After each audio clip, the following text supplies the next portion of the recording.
I hope all is well.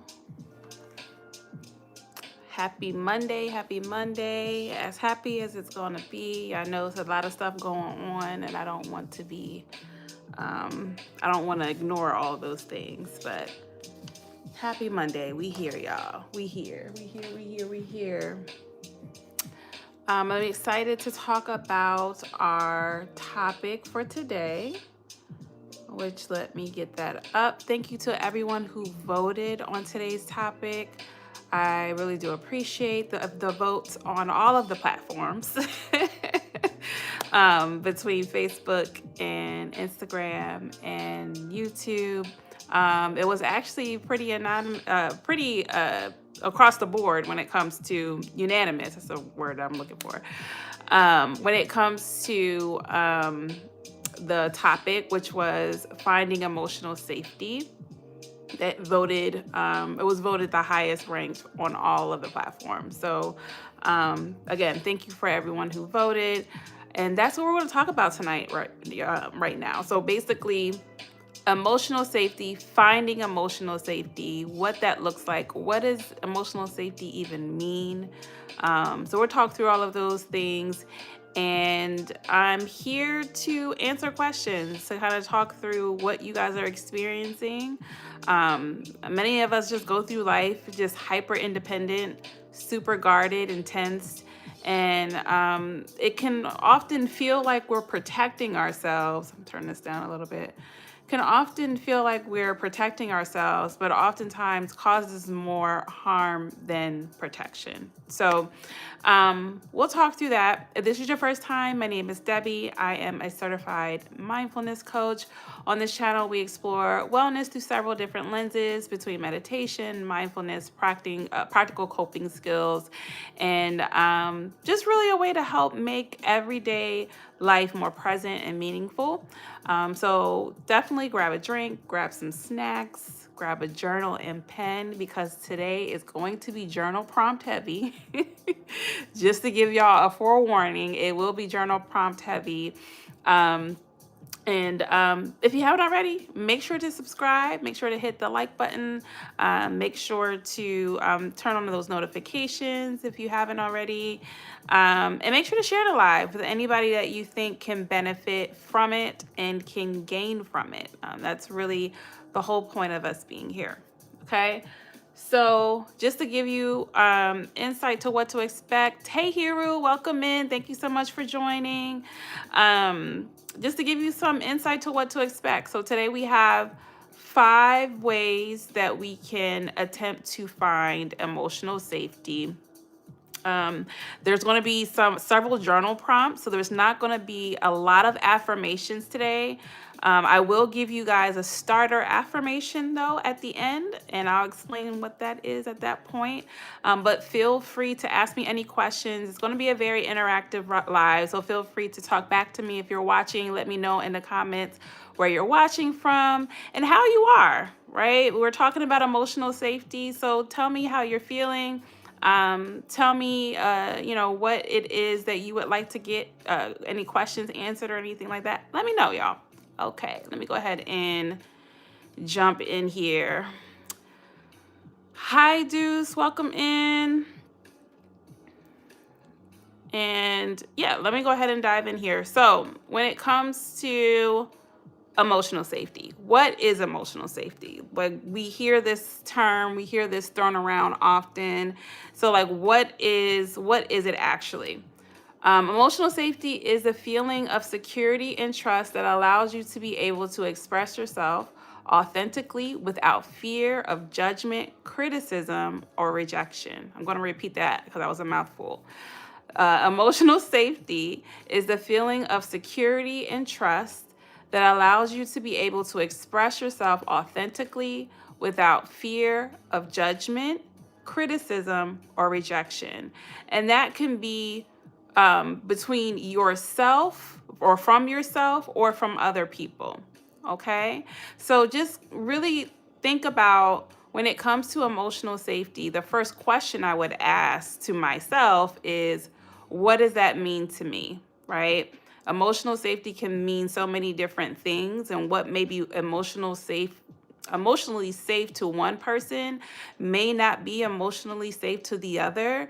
And many times we may look at that term and think it's like a blanket term, when in actuality, it's really what that means to you. So yes, I gave you a general definition of what emotional safety is, but you really want to ask yourself what that means to you. Okay? Just a second, y'all. Okay. Cool. All right. So when it comes to um, how we can build emotional safety, right? What does that look like? What can we do physically or just what can we do in actuality or reality, right? Because we have this blanket statement of what it is, but what can we actually physically do about it, right? So I have 5 ways. Each step is going to have some journaling questions. So like I said at the top of the live, make sure to pull out your journal, because we're going to take a few notes here, okay? And talk back to me. Tell me where you're watching from.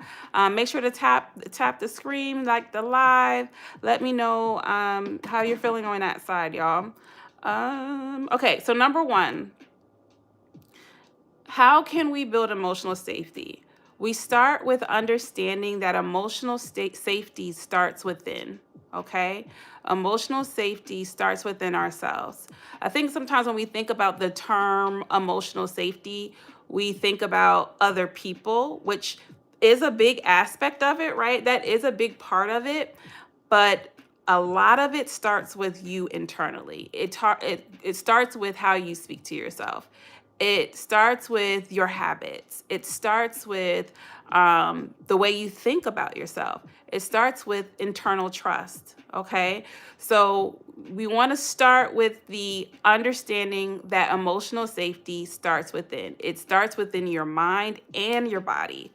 I think sometimes we may even think that it's just in our mind or it's just a cognitive thing, but it's not. It's also in your body.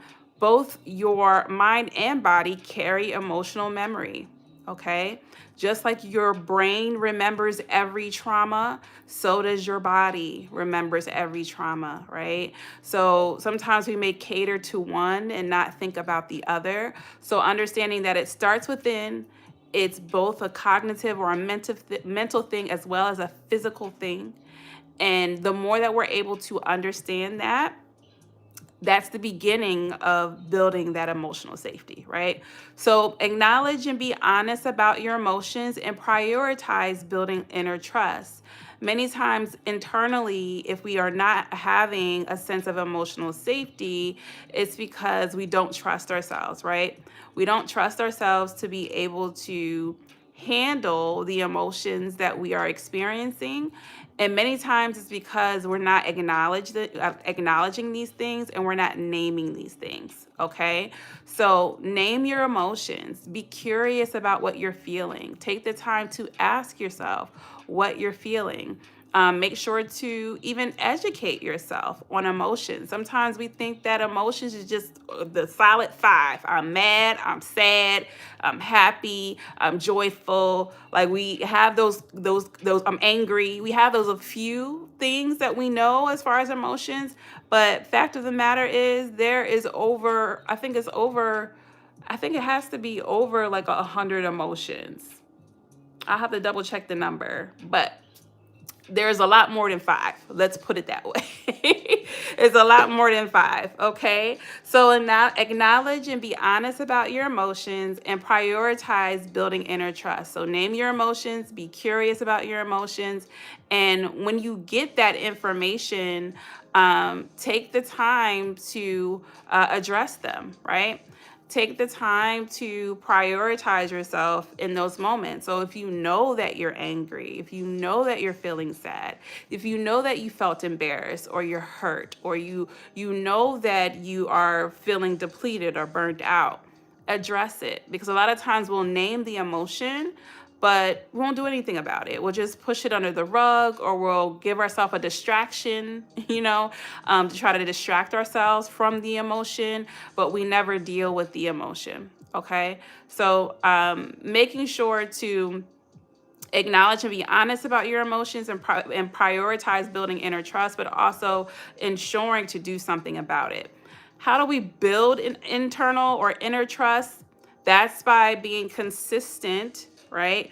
In keeping the promises that you keep to yourself. Okay. Many times we struggle with inner trust because of the fact that we're not keeping our internal promises. We make promises to ourselves, and then from there we end up in a sense of turmoil, in a sense of torment, or in a sense of frustration or confusion or just depression. Sorry, y'all. Looks like a bunch of comments came in all at one time. So let me see here. Hi, Donna. Welcome in. Hi, Oli. Hi, Jayla. Hi, True Blood Elliot. I think that is. Alex, I am a certified mindfulness coach. And okay, perfect. I got everybody. Okay. So when it comes to number one, understand that emotional safety starts within. But with that, I have a few journaling questions. So the first question I have here is, when do I feel unsafe or unsettled, right? This is about understanding where we are struggling, right? When do I feel unsafe or unsettled? How does my body react when I feel emotionally unsafe? How does my body react when I feel emotionally unsafe? And then how do I speak to myself, right? How do I speak to myself when I'm hurting? And how can I make that voice more gentle? Okay. How do I speak to myself when I'm hurting? And how can I make that voice more gentle? Right? Because oftentimes when we're thinking about understanding emotional safety internally, that uneasiness that we feel internally when it comes to emotional safety is because of how we're speaking to ourselves. It's because of the things that we say to ourselves. And oftentimes, how we speak to ourselves initiates from how others have spoken to us, right? Whether it be through childhood, whether that be through friendships and relationships, romantic relationships, wherever you're from our parents, siblings, wherever we're getting that information from, eventually we start to take on those voices as our own. And then that's how we internally speak to ourselves. Now, what happens with those things that we say to ourselves that other people have said that were harmful, right? We may tell ourselves, if you were heard all throughout your younger life, oh, I'm stupid, or I'm dumb, or I'm this, or I'm that, and people tell you that, and then eventually those voices turn into your own voice, and now you're telling yourself, I'm stupid, I'm dumb, I'm not smart, whatever, right? So thinking about how you speak to yourself in ways that you can be more gentle. You can give yourself constructive feedback without being mean, right? Just like you can give another person constructive feedback without being mean, right? So the way that we talk to others, and we try to make sure that we're kind and we're gentle to those people, but then we look at how we internalize and how we speak to ourselves internally, and it's the total opposite. So really thinking about not just the feelings and emotions, but also based off of those feelings and emotions, how I speak to myself when it comes to those feelings and emotions. Just a second, y'all.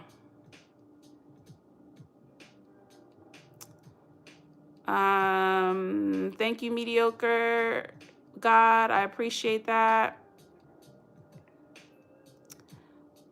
Hold on, y'all. We got a lot of bots today.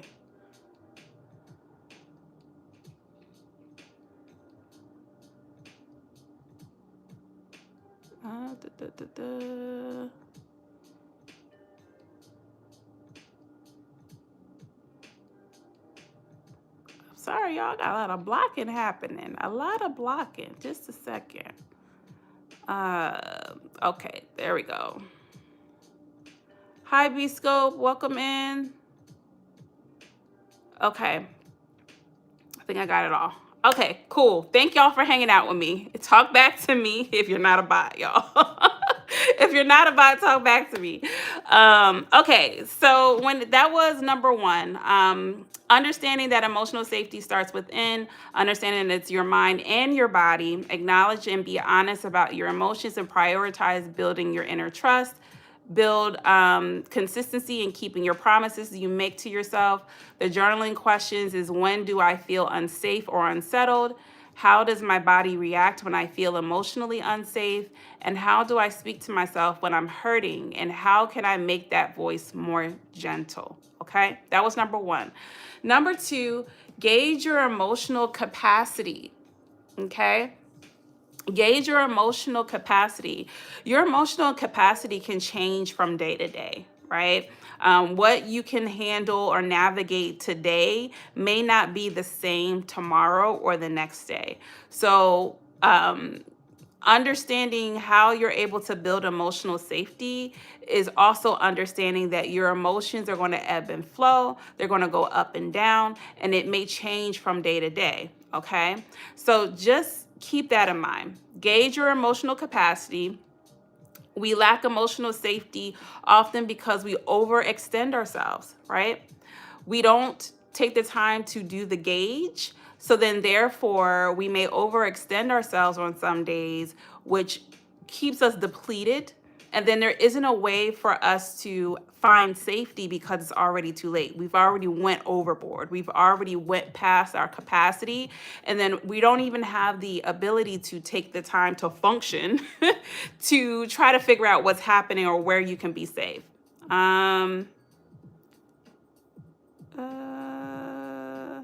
Okay, never mind.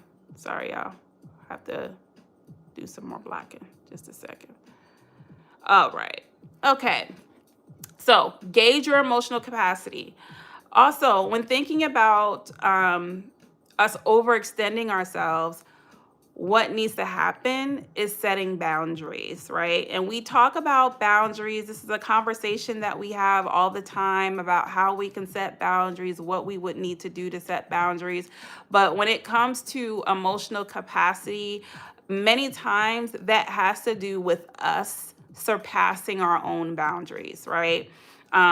Whether that be we did it intentionally or unintentionally, because sometimes we don't know what our capacity is. We just go through life and we don't even think about where your meter is today. Is my cup half full today? Is my cup all the way to the brim? Is it overflowing? Is my cup completely empty and that's how I'm starting my day? So like keep that in mind, right?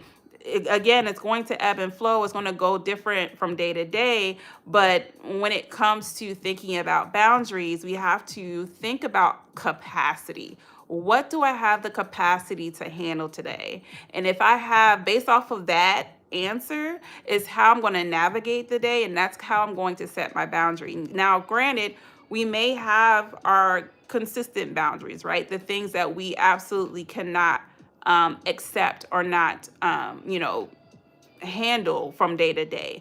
But our boundaries may change or alter itself based off of capacity. So today my capacity may be much higher. Like I can go out and do all of the things that I have to do. I can fulfill my entire task list that I have together. But tomorrow I may not be able to, right? My cup may be a little bit less full. So I may have to set a boundary like, hey, like today I'm not going to be able to go out with my friends after work, right? I may need to come back home a little bit earlier and fill up my cup, go to sleep earlier, right? So like thinking about not just the boundaries that you need to set, but also how they change and how they ebb and flow and go up and down based off of your daily capacity. I feel like the daily capacity now is just one day I'm up, one day I'm down, one day I can do it, next day I can't. You know how you make plans with your friends, and when you were making the plans with your friends, you was like, oh yeah, I can do that, I can do that and do that. And then it comes time to do it, you're like, nah, I ain't got it. I don't have it in me. You know what I mean? So just keep that in mind, okay? Hi,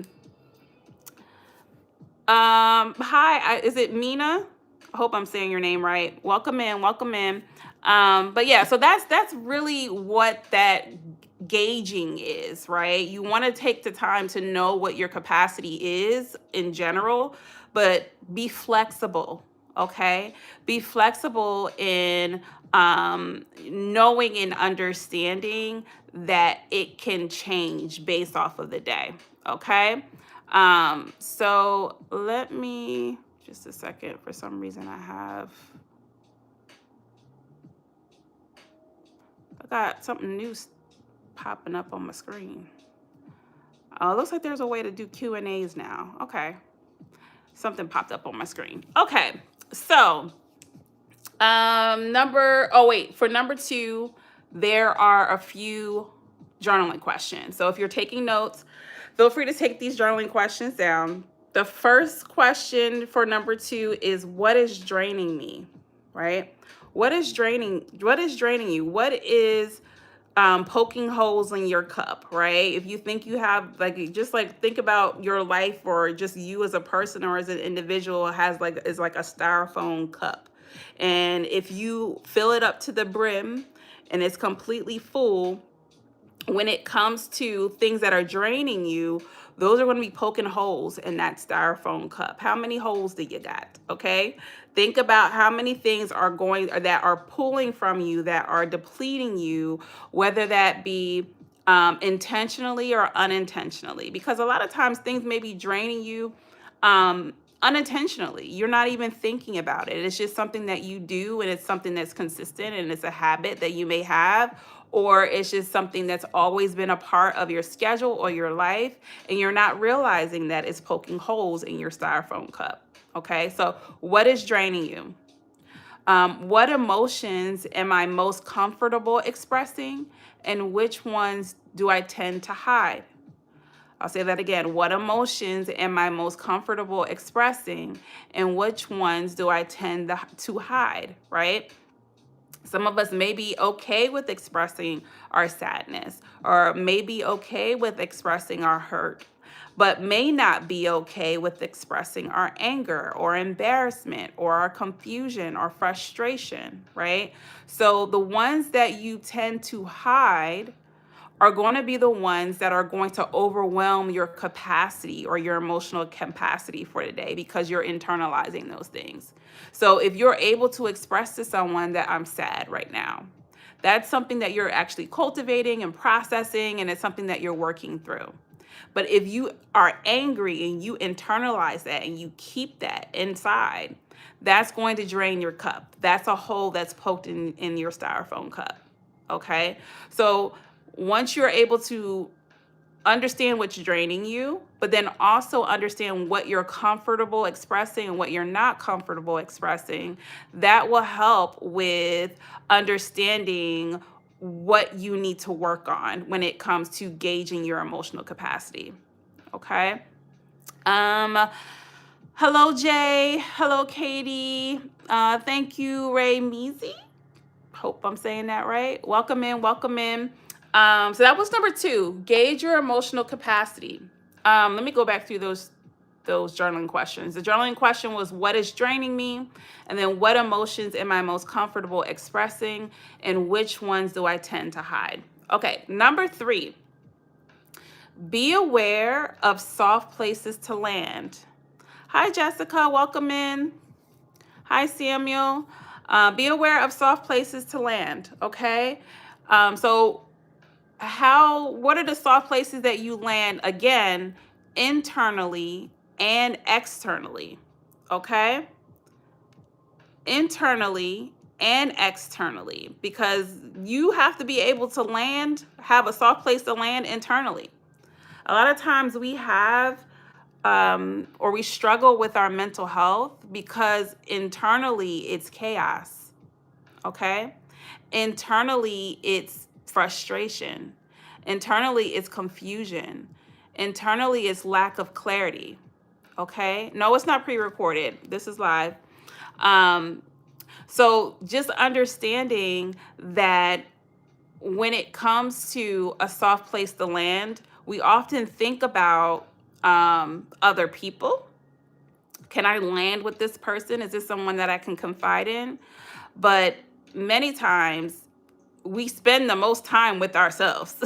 We spend the most time with our thoughts.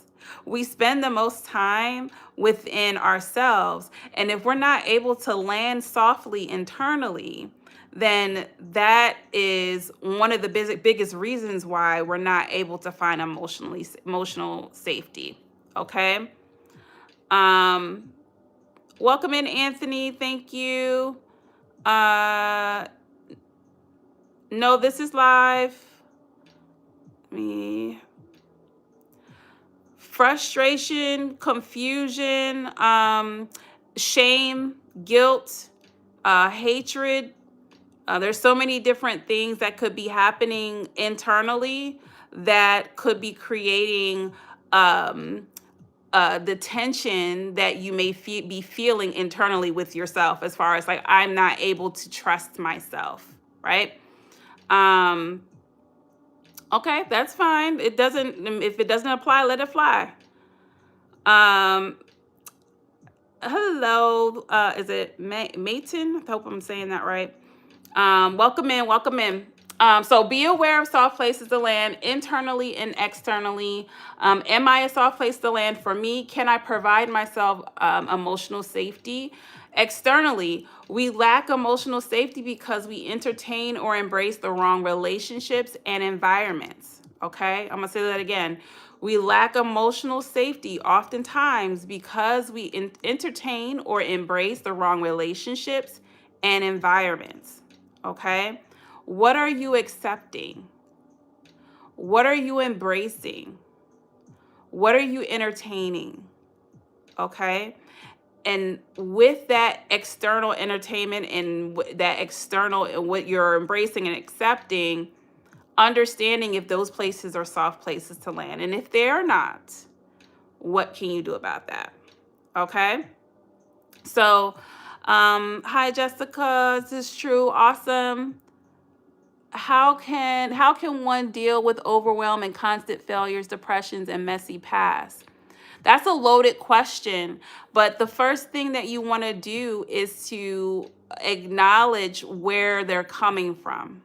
Be honest with yourself and where it's coming from, because you can't do anything with it unless you know how to name it and where it comes from.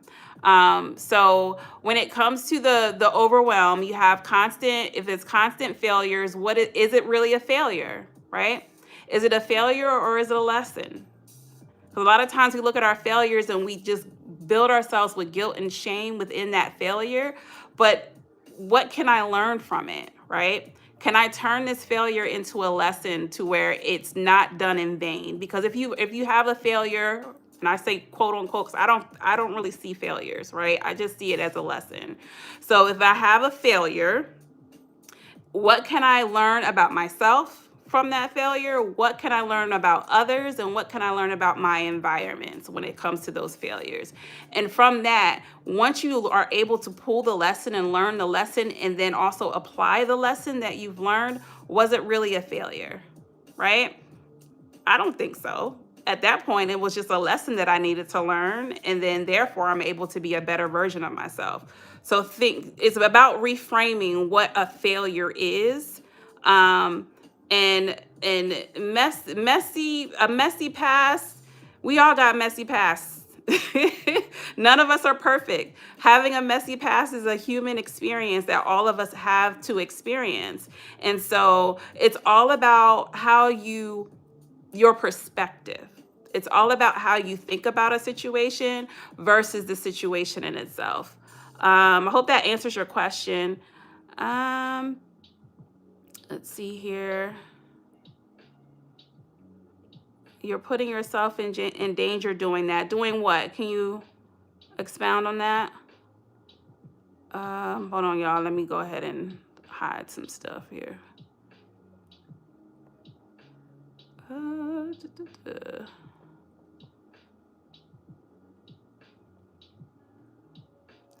Jessica, if you can expound on what What is you're putting in danger? Getting into relationships that are unsafe emotionally. Absolutely. Absolutely. And that's actually brings me right back to what we were talking about. So when it comes to being aware of soft places to land externally, um, what are that's where I was at. What are we entertaining? What are we accepting? What are we embracing? Okay, who are we embracing?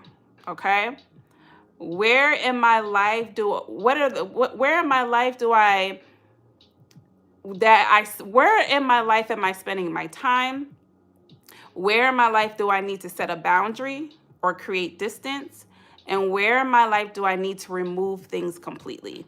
And that's things, people, place, thing. Nouns. Okay. It's based off of, really thinking about what is draining you and what is not emotionally safe. Now, are we going to be in an emotionally safe environment all of the time? No. Yeah, there's too many trolls today, Hiru. I try to make sure I blocked it all. But when it comes to understanding that, yes, there are going to be some situations where you're not going to be emotionally safe. Hey, some of our jobs are not emotionally safe, okay? But we still got to go there every day, okay? Some of our family members are not emotionally safe, but we do have to interact with them from time to time, or do we? But hey, depends on the family member, okay? Sometimes all of the spaces that we can go to a restaurant and it not be emotionally safe. So I don't want to give the impression that we're going to be able to create a complete emotionally safe life, right? But it's a matter of understanding capacity, like we talked about before, and moving in a way to where it keeps emotional safety in mind. Okay, because it really does start with ourselves, because just like I said, number one was creating emotional safety within yourself. The more that you're able to do that within yourself, when it comes to those external environments or the external people, some of that stuff won't matter as much because of the fact that you have that safety within. We run into the problem or the trouble when we are not emotionally safe internally and we're not emotionally safe externally. That's when the chaos happens. Okay, so it's about understanding internally and externally the soft places to land. But then also, when you notice that it's not a soft place to land, where do you need to spend your more time? Where do you need to set a boundary or create distance? And where do you need to remove things completely? Okay, it's only 3 buckets. Start putting stuff in them buckets. Okay, the more that you're able to do that, then the more you'll be able to cultivate or curate a space within yourself and externally that is more emotionally safe. Okay. Hi, Oliver. Okay. Sorry, Oliver. We want to go ahead and hide you too. Hi, Joni. Welcome in. Okay. All right. So that was be aware of soft places to land. Journal prompts here. If you're taking notes or you have your journal, feel free to write these questions down. What could my daily soft landing look like? What could my daily soft landing look like?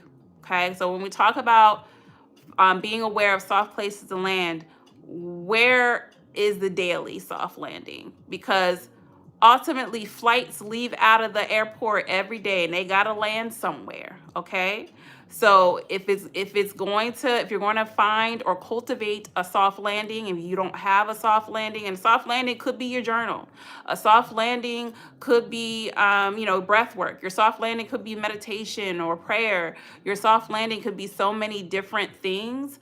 But what does your daily soft landing look like? It could be your workout, it could be exercise, it could be a walk, it could be so many different things. But naming that thing and what that looks like for you every day, it could be a smoothie. Listen, I'm going to go get me a smoothie after work, and I'm going to listen to my music, and that's going to be my soft landing daily. It looks different for every person, but what could my daily soft landing look like? And then how can I protect time for stillness and recovery? Okay? How can I protect time for stillness and recovery? You know yourself the best, okay? So where can I create some stillness? Where can I create pause? Where can I create breaks for myself? Those are that's for your recovery time, okay? And your break or your pause, that is not you doing something for anybody else, right? That's not you taking a break to send emails. That's not you taking a break to call or make calls for somebody else. That's not recovery. Recovery is restorative for you. Okay? So, what could my daily soft landing look like, and how can I protect time for stillness and recovery? Okay? Hi, is it Ankson? I hope I'm saying that right. And Stray Kids Fan for Life. Hello, welcome in. Okay, so that was number 3. Number 4, seek safe connections and environments. Seek safe connections and environments. We have to do the work sometimes, right? Sometimes, if we live a life to where we don't have a lot of soft places to land, if we live a life where we don't have a lot of relationships that are that have emotional safety, isolating isn't necessarily the answer. It's just a matter of finding safe connections and safe environments, and building your community in a way to where it's emotionally safe. Okay. So this is just a reminder that emotional safety can be curated, it can grow, it can build upon each other, and it can be sought after. There's nothing wrong, right, with seeking community. There's nothing wrong with seeking friendship. There's nothing wrong with meeting new people and trying new things and going into new spaces, right? And sometimes we lack the ability to have emotional safety because we stay in environments that are familiar versus them being safe. We create comfortability, or we take comfortability or something being more familiar as golden versus something being emotionally safe, right? Oh, I want to be here just because I know these people, they're familiar, I'm comfortable here, versus these people are not emotionally safe for me. This environment is not emotionally safe for me. This group of people is more of my hangout crew, but they are not my crew. They're not my people to where I can actually have an inner circle, someone that I can land with, someone that is a soft landing, right? So just because you've been friends for forever doesn't necessarily mean that they're a soft place to land and that you're supposed to land there forever. You get what I'm saying? So keep that in mind. Really understand your circle, really understand your environment, and be critical of it to the point where you can understand whether it's emotionally safe or not. Okay? Be honest. You know your friend is trash. Okay? That's the only way I can say it. It's the only way. Sorry if that sounded bad. But you know if your friend is just not a good place to land. You know if you're a family member is just not emotionally ready or able to give you what you need when it comes to relationship, right? So if you know that, I'm not saying you have to cut them off. I'm not saying you don't have to talk to them ever again. I'm just saying is to understand the person that is in front of you or the environment that is in front of you, and allow what their actions, because some people say good stuff, but they don't act on that good stuff. Allow their actions to speak to themselves and speak for themselves. And when you see those actions, believe them. Okay? When people tell you who they are, believe them. Okay? Because sometimes people will tell you that they trash. And we just ignore them, like, no, you're good. Like, no, you're not. Okay? So believe people when they tell you that they're trash. They're not going to say that they trash, but their words give off trash. Okay? So just understand and believe them and move accordingly. Okay? Because when people tell you who they are, when environments show you what they are, a lot of times we ignore it because we see potential in what things could be. And potential is great, but we're talking about emotional safety. You want to make sure that you are cultivating environments and relationships that make sense. Okay? Not saying you can't give people chances, not saying you have to cut people off, but you have to move based off of what is there. Okay? Be honest with yourself, y'all. I said all that to say, be honest with yourself. I don't even know where I was at. That was number 4. Seek safe connections and environments. Design environments that support your emotional safety. And the journal questions. Here we are. What does a safe space look like and feel like for you? And who in my life helps me feel seen, heard, and valued, and why? Okay? What does a safe space look like for you? And who in your life helps you feel seen, heard, and valued, and why? And when you think about those people, that's the type of environment and that's the type of relationships that you want to curate, cultivate, and seek out. Okay? So again, the journaling questions for that section was, what does a safe space look and feel like for me? And who in my life helps me feel seen, heard, and valued, and why? Okay? And then our last one here, is this the last one? Yes. So this is the last one, and then I have a starter affirmation for you to take away. Last one here, practice self-compassion and restorative practices. Practice self-compassion and restorative practices, okay? Because after doing all of this, you may feel the urge to beat yourself up about whatever things you've been accepting, embracing. Please don't, okay? We're all human. I've said that a few times today.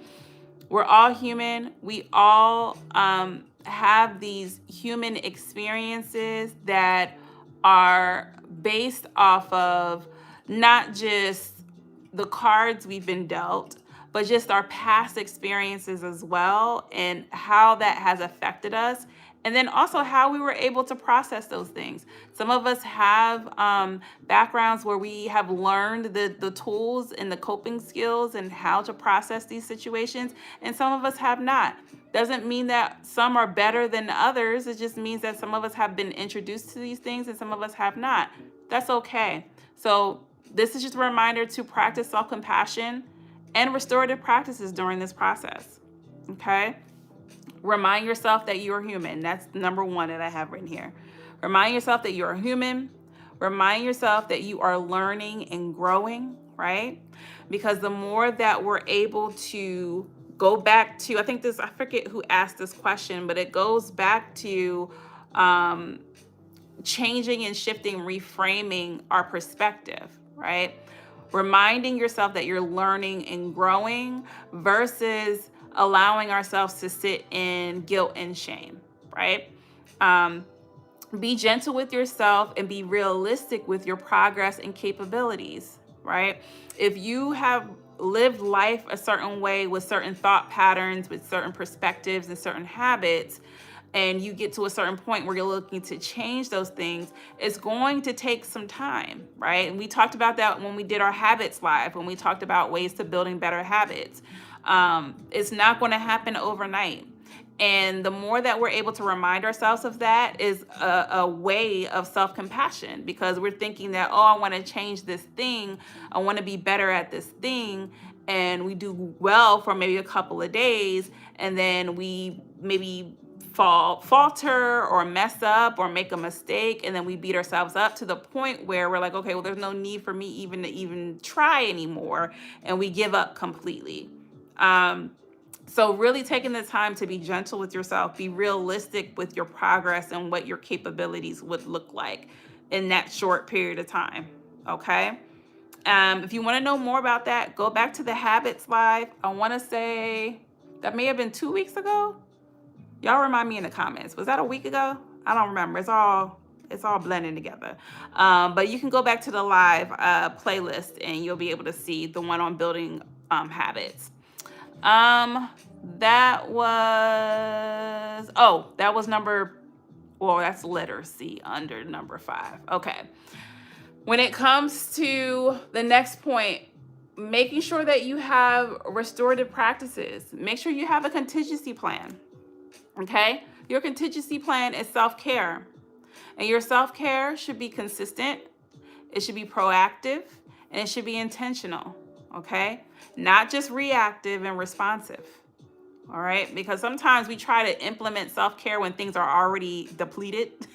We try to implement self-care when we already burnt out, frustrated, just woe is me, depressed, sad, like the world is ending, and now we want to get a comfy slippers and eat some bonbons and watch TV. Okay?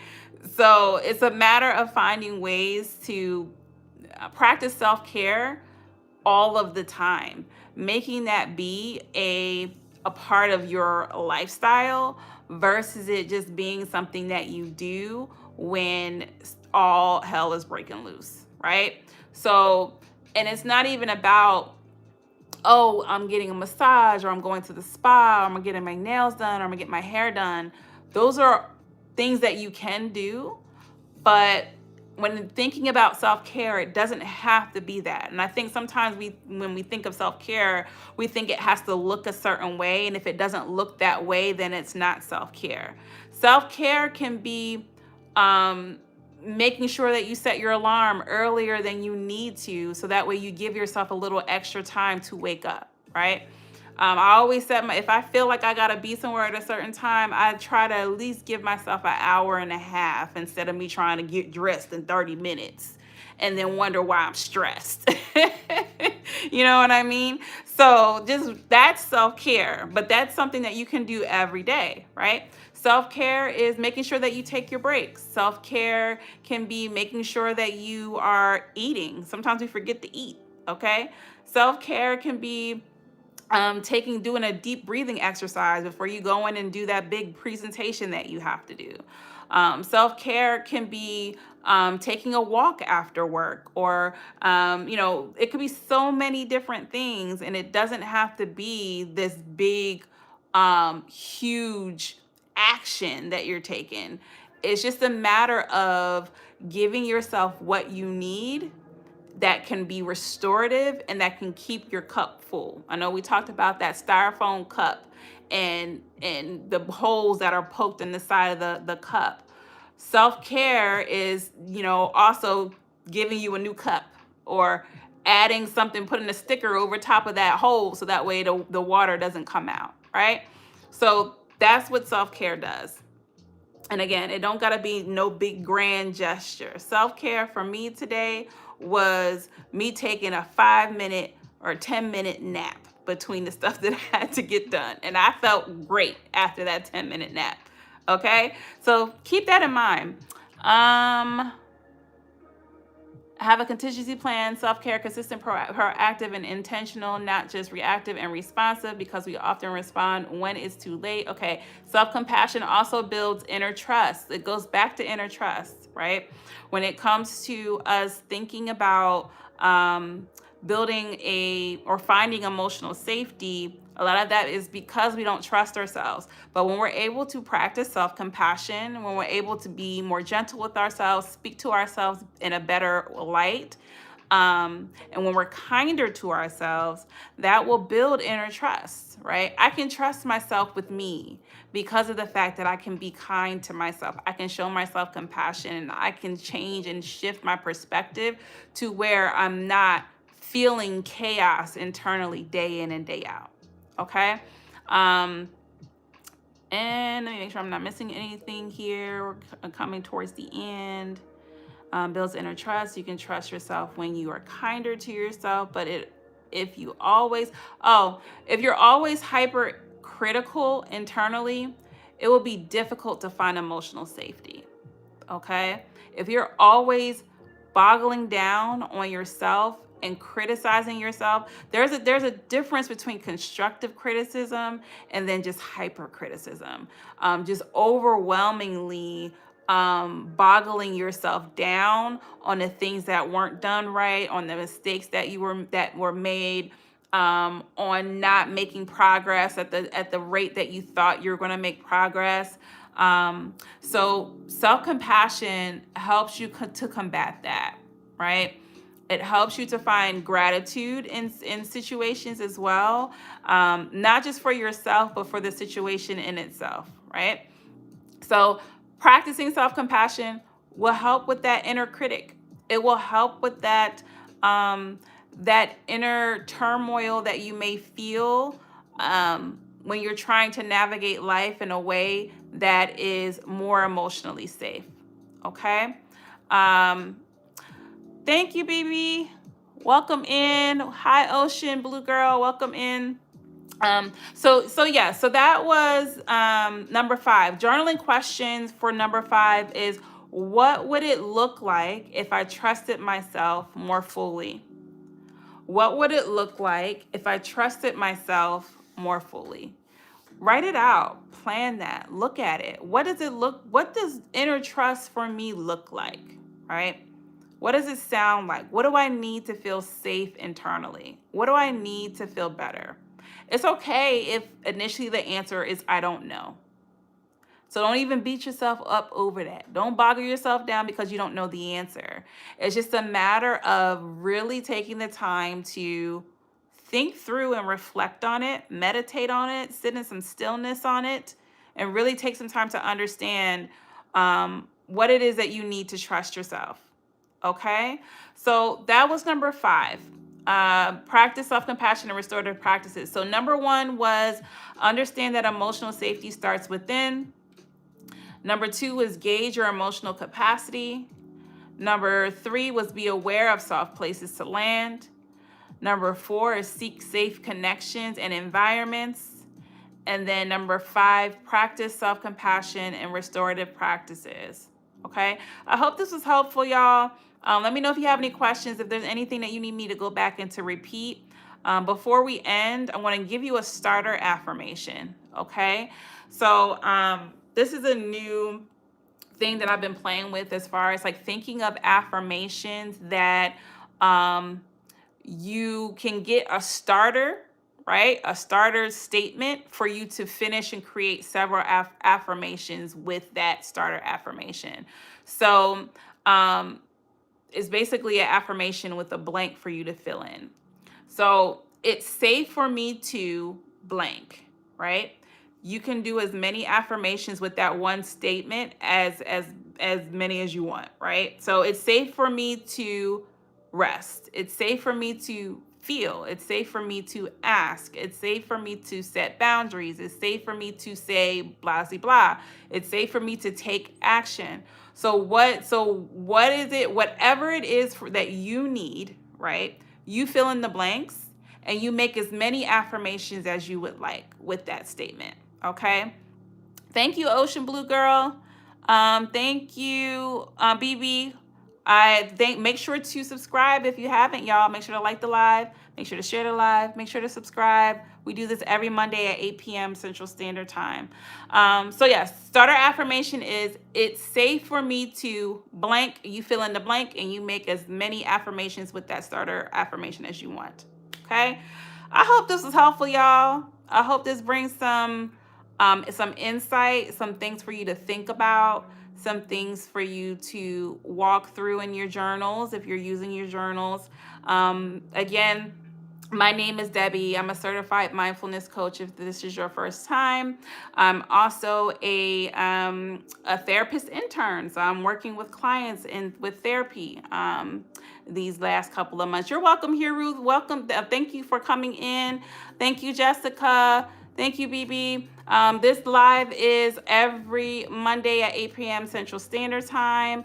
I'll be posting some new meditations this week, so definitely look out for those.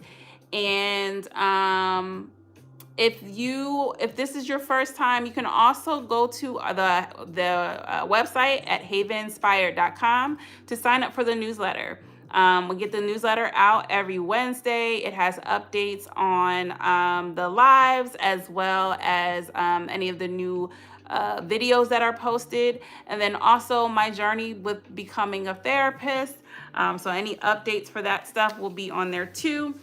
And trying to make sure I'm not forgetting anything. Oh, I do events, y'all. So I'm in the Chicagoland area, but we'll travel or do virtual sessions where I work with corporate companies on bringing mindfulness to the workplace and finding ways to make the workplace more manageable, man. Like, the U.S. corporate life is not for the weak, okay?